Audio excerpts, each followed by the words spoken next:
on Todonyag issue, remember there is still pending verification of the exact numbers, and partly because people who are suspected to have lost their lives inside the lake.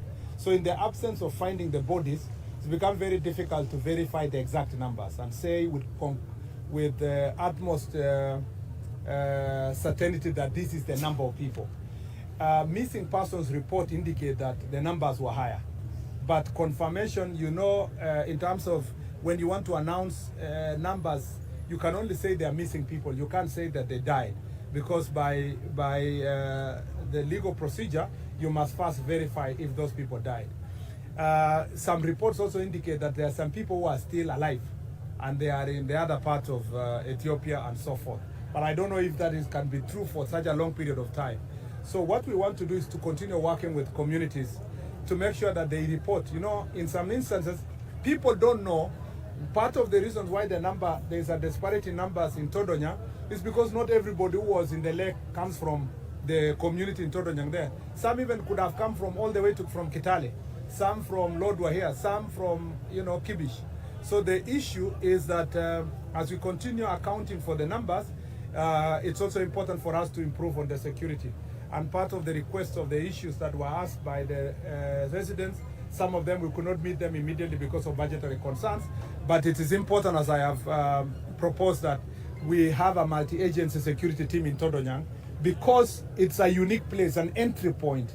So there is commerce, cross-border commerce, there is fishing that is going on there, but there is also livestock farming. So all these activities happening there, and there is also boundary encroachment because of proper absence of security presence in that particular area. So it is an issue that we must deal with conclusively. Na kama vile tumeambiwa kwamba hapo Todonyag nia yetu ni kuhakikisha kwamba wananchi wamesaidiwa, na tunataka kusaidiana pamoja na wananchi, wakitupatia wale ambao tunajua kwa kweli kwamba walikuwa wanafanya fishing hapo na walipatikana katika ile janga ya mapikano katika sehemu hiyo. Lakini aswa zaidi ni lazima tuhakikishe kwamba mambo ya usalama katika Todonyag imezingatiwa kutumia multi-agency team.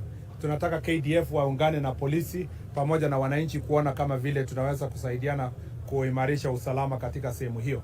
Pia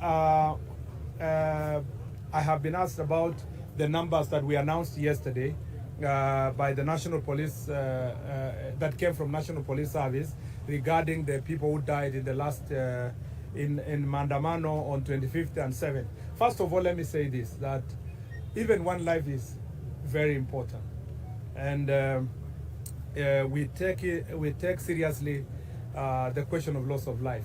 Some of those people who lost their lives, the circumstances are still being investigated, including a very young girl who painfully lost her life in that situation. And we want to say that nobody is intending to hide numbers. There is no value in hiding numbers, because it's about human beings.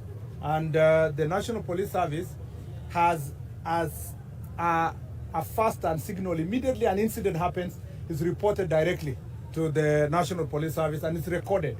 And therefore, we have, if someone has a higher numbers than us, than the National Police Service, there is no problem. These are both national government institutions. They are national institutions.